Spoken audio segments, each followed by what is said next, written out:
Dragnet.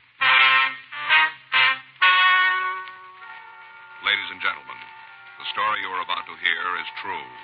The names have been changed to protect the innocent.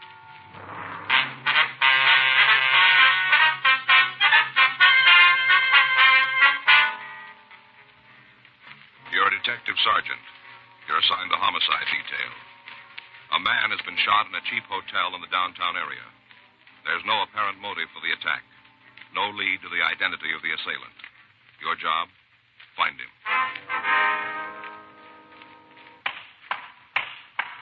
It was Tuesday, January 11th. It was cold in Los Angeles. We were working the day watch out of homicide detail. My partner's Frank Smith. The boss is Captain Lorman. My name's Friday. I was on my way into the office, and it was 5:26 a.m. when I got to room 42. Homicide. Yeah. We just got the call, Skipper. Mm-hmm. Oh, he's on the way in. That's right. Oh, wait a minute. Yeah, here he is now. Uh-huh. No, I haven't called him yet. Well, I didn't say anything. Okay, we'll keep in touch with him. Right. Bye. What do you got, anything? Yeah, shooting over on 5th. As soon as I check the crime lab, we can roll on it. Who's the victim? Guy named Arthur McNeil. WMA, 62 years. Did you say anything? No, he ran out. Huh? 6 bullets in his head.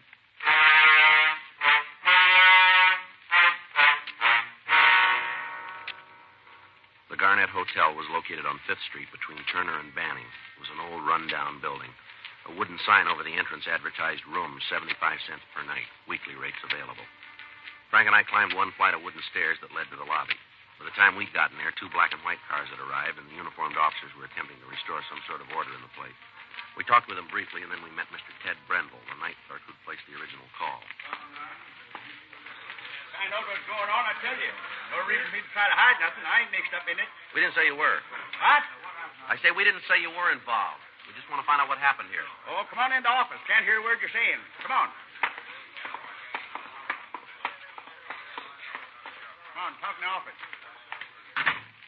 Now then, fella can hear yourself talk. Sit down. Thank you. Just throw the clothes on the floor, toss them down, and take a seat. Yes, sir. Yes, sir. Now about the shooting. I was just finishing up, and all of a sudden I hear these noises, like pow, pow. Loud, sharp. Yeah. Wasn't sure what they was at first. A lot of noise around here all the time. People falling out of bed, bottles breaking, stuff like that. Mm-hmm. It was loud enough, though. I figured I ought to take a look, so I went upstairs.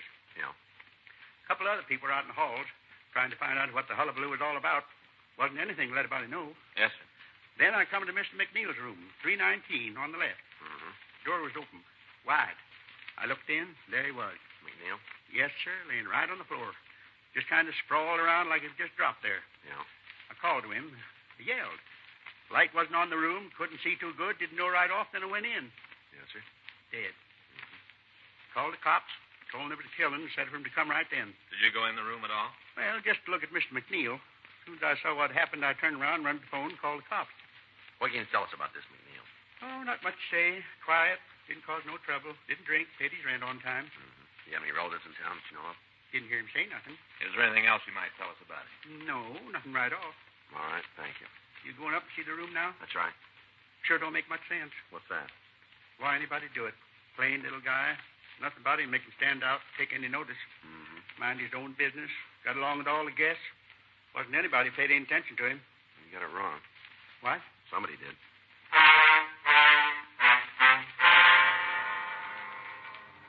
6:12 a.m. The crew from the crime lab arrived and began their investigation of the murder room. The canvass of the area was started in an attempt to find somebody who might have seen the killer.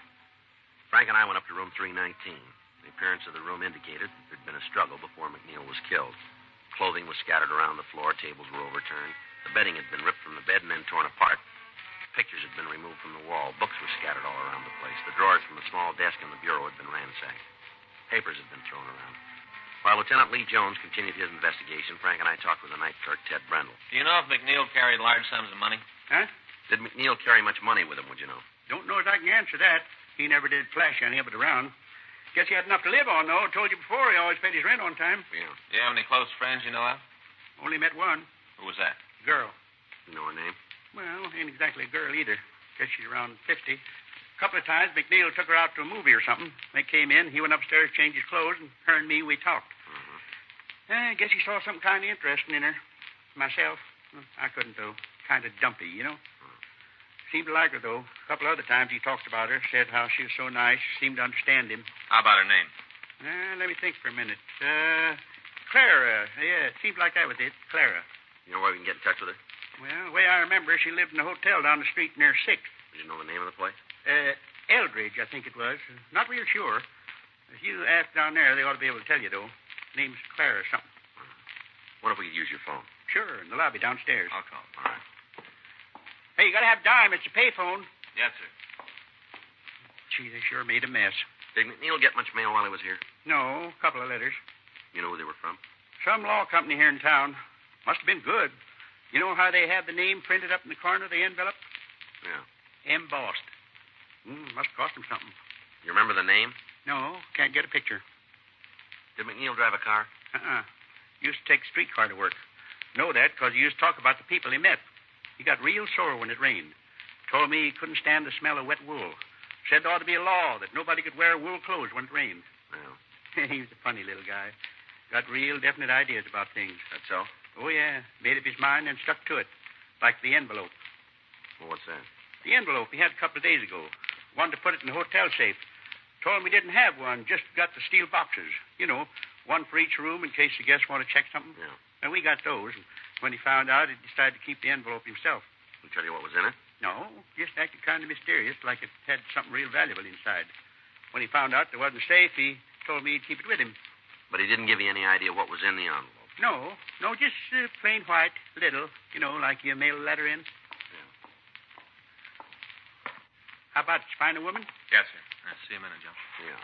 You want to excuse us? Sure. What do you got? Well, I checked the hotel. The woman's name is Clara Fabian. Yeah. She checked out 30 minutes ago. Say where she's going? No, clerk said she was pretty upset. Yeah. Said something about a death in the family.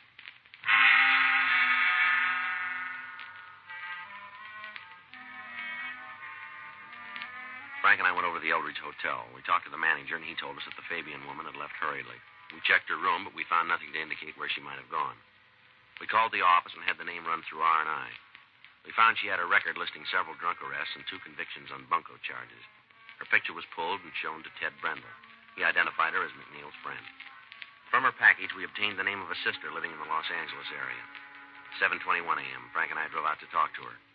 At first, she refused to tell us anything, but after questioning, she admitted that she'd heard from Clara Fabian that morning. She'd called to say that she was checking into a hotel on South Spring Street.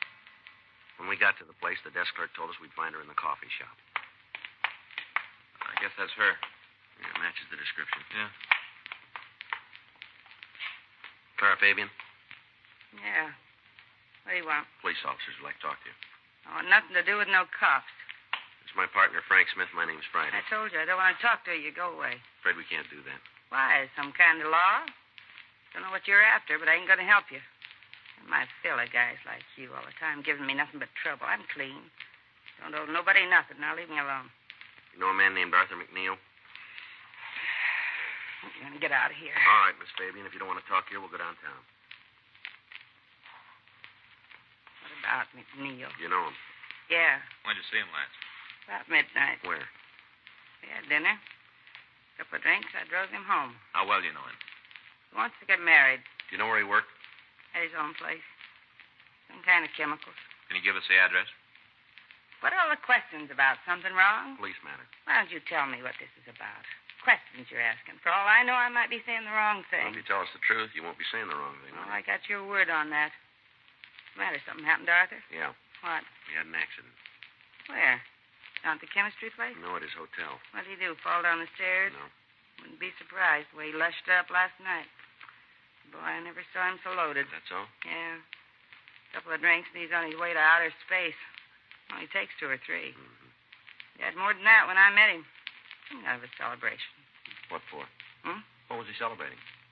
Some kind of an invention he was working on. Told me it'd taken him over 5 years, but he did it.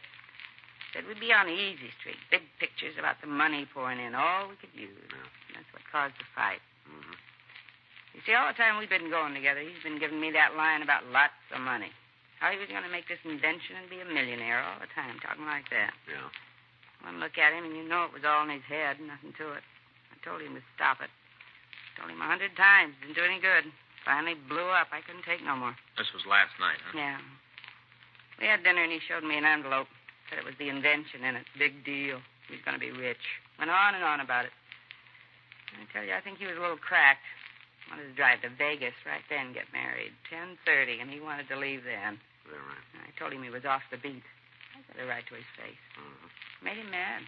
Real sore. I think a lot of it was the booze. You know, courage. He can't handle drinking at all. Yeah. Told me that if I didn't go with him right then, we'd call the whole thing off. Stop seeing each other. I told him it was all right with me. Never meant to get married anyway. Just something to do to pass the time. I wouldn't have really got married. What happened then? I took him home. Dropped him at the hotel. Where'd you go then? Back to my place, got ready for bed. Guess it was about 11 when he called, real mad. Carried on, yelled and screamed and said I'd be sorry. And I couldn't take it anymore and I hung up right while he was talking. A couple of minutes later, he called back. I wouldn't answer the phone, and then when it stopped ringing, I told the boy at the desk not to ring my room anymore. Yeah. It didn't bother me at first, and then I got to thinking about it. A little crackpot. I'd try to do something. So I decided to get out. That's why you left the hotel. Yeah, the way he was lushed up, things he said, no way of knowing if he was going to cause any trouble. All I knew was that I didn't want no part of it. Yeah. This accident. Something serious? Yeah, that's right. In the hospital? No. How bad's he hurt? As bad as you can get. This isn't a joke, is it? No, it's no joke. If it is, I don't think it's very funny. It's no joke, lady. Is he dead? That's right. He do it himself? Looks like he had some help. Poor little guy. It's kind of funny to think about it now. I used to figure he was cute, the way he was always bringing me presents. Oh, not big, you know, but like a bunch of flowers or a book, little things. Funny to think about it. I can't hardly imagine him being dead, poor little guy. You know who did it? Not yet, no. We hope you might be able to help us. Why me? Nobody seems to know much about him. Can't find any close friends. Nobody would want to see him dead. He never talked about anybody to me. You ever mention a lawyer to you? No? Can you give us any idea where he worked? Well, you mean the chemistry place? If that's the place, yeah. Never said exactly. I think it was some kind of store, though, with the windows painted. He talked about the invention, said he had all the stuff to make it with, but he never told me where it was. All right. Anything else you can tell us about him? No, nothing. All right, thanks, Miss Fabian. For what? For what you have been able to tell us. Don't seem like it's going to be any help. Are you sure this ain't some kind of a joke? No, ma'am. And he's really dead? Yes, he is. Yeah, poor little guy. Well, if you think of anything, we'd appreciate a call. We'll leave you one of our cards. Oh, thanks. I remember something, I'll sure let you know. All right. Can you tell me how it happened? He was shot. Oh, maybe it was an accident. You know, whoever did it didn't mean to. No, that's not likely. Maybe. You've heard where a gun goes off, somebody killed. All the time you read about in the papers. Gun goes off accidentally. No, not 6 times.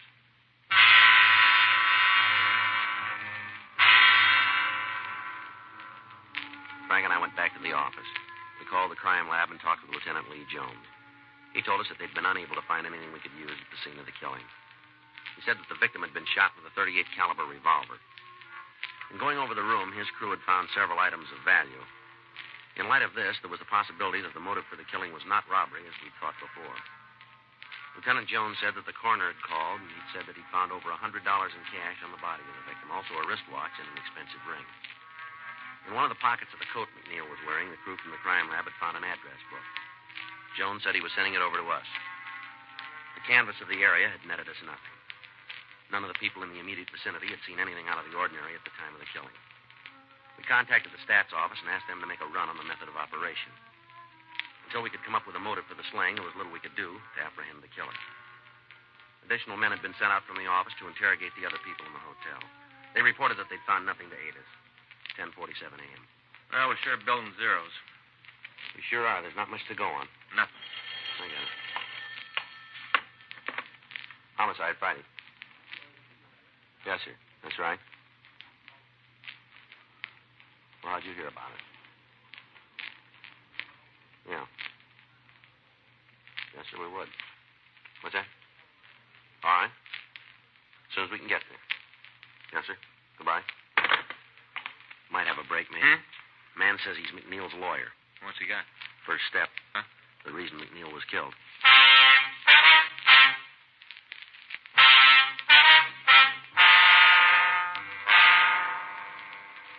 Frank and I left the city hall and drove over to the address I'd been given on the phone.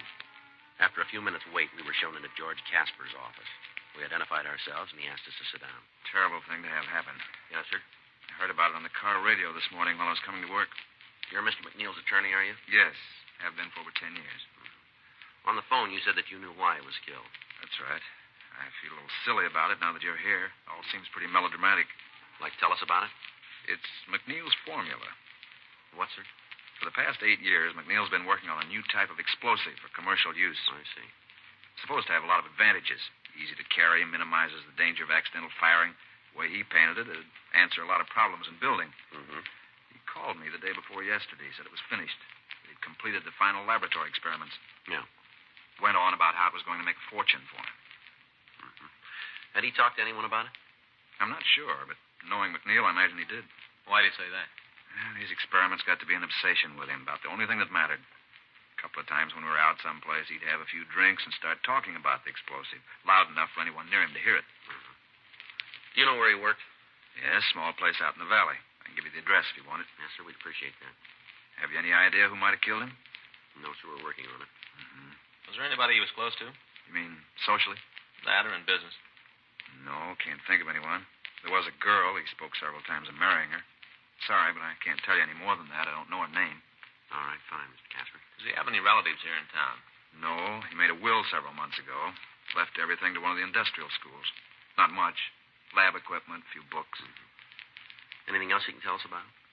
No, I'm afraid not. Most of the time he's pretty quiet. Kept to himself. Once in a while he'd go on a bender, might last a couple of days. When he was on one of those drinking bouts, he'd get in some kind of trouble. Loud talk, something like that. Nothing serious. All right, sir. If you'll give us that address, we won't take up any more of your time. Yes, of course. You can understand why I felt a little silly about calling you. What's that, sir? Explosives, spies. Sounds like something in a movie. Mm-hmm. I don't imagine there's anything to it, though. As far as I know, McNeil might not even have finished the formula. Might have been just another of his stories. Yeah, that's right. He was always telling whoppers. I guess a psychiatrist would say he was trying to find some way of justifying himself. Is that right? It seemed to be a big thing with him. To find a way of making himself heard about. Well, it kind of looks like he found it.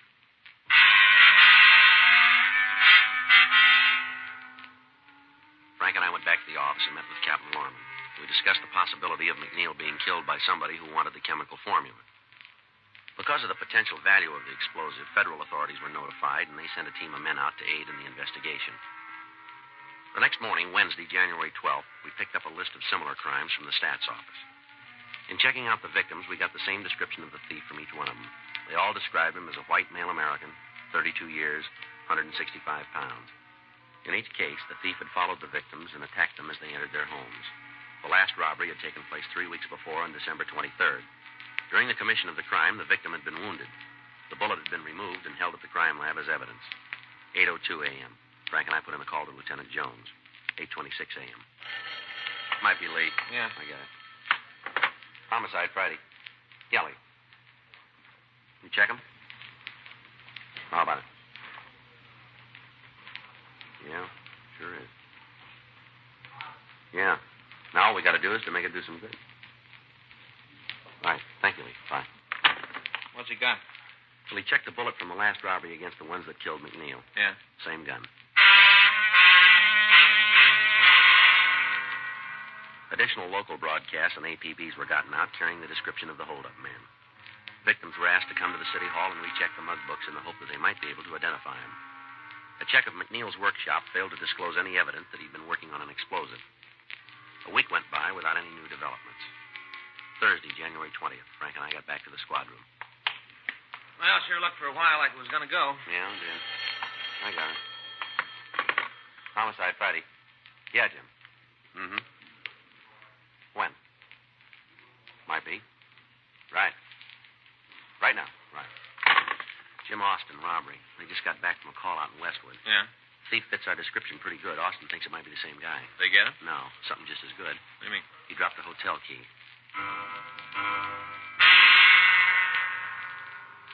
Frank and I went over to room 27A, and we met with Sergeant Jim Austin. He gave us the details of the robbery.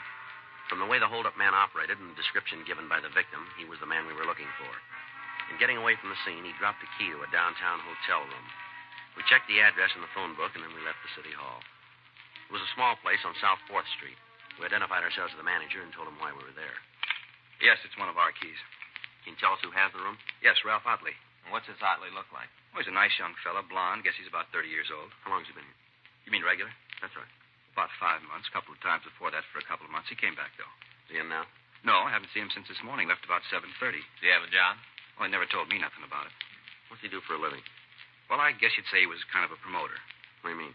Well, he goes around trying to line things up, figures some way to make a killing. He hit it pretty good on a deal last year, and he's been living on the money since then, I guess. Mm-hmm. What do you want to talk to him about? Police business. Not in trouble, is he?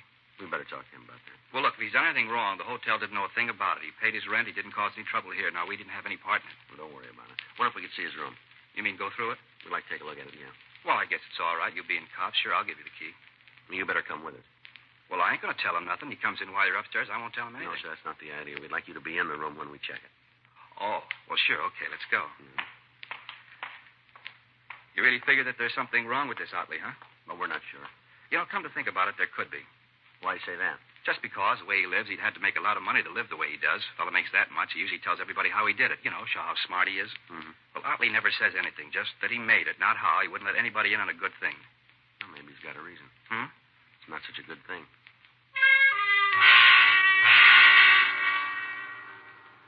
In the company of the manager, Frank and I checked the suspect's room. In one of the bureau drawers, we found a box of shells for a .38 pistol. There were also several items that had been listed as stolen in previous robberies. We returned to the lobby of the hotel, and we waited for Otley to come in. 4:30 p.m., 5:30, 5:45. Joe. Yeah. Hi, Sid. Hello, Mr. Otley. I lost my key someplace. You got another one? Yes, sure I have. Might have left it in the room. I'll check. Sure. Now, let's go. Yeah. Any calls for me today? No, sir, no calls. Stand still, Otley. Police officers. Hey, what are you doing? Don't turn around. I'll take it. Yeah, 38 revolver. Hey, what's this all about? I haven't done Get anything. your hands back of it. Hold still. You know you got the wrong guy. Keep telling us that. Taking me in for robbery, huh? That's one of them. What do you mean? We're booking you for suspicion of murder. Robbery. That's all you got me for. I'm not going to stand no killing beef. You keep believing that. I will. You're going to tag me with anything more than a 211. No, let's go. Grab him, Frank. Wait a minute. Hold it up, Otley, or I'll shoot.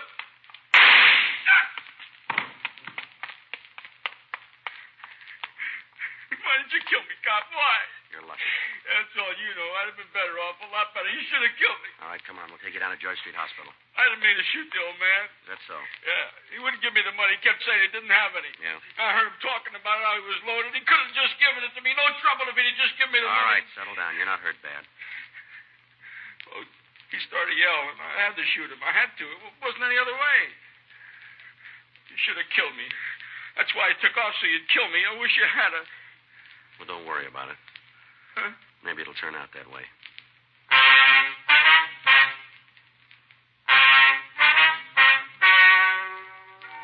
The story you've just heard is true. The names were changed to protect the innocent.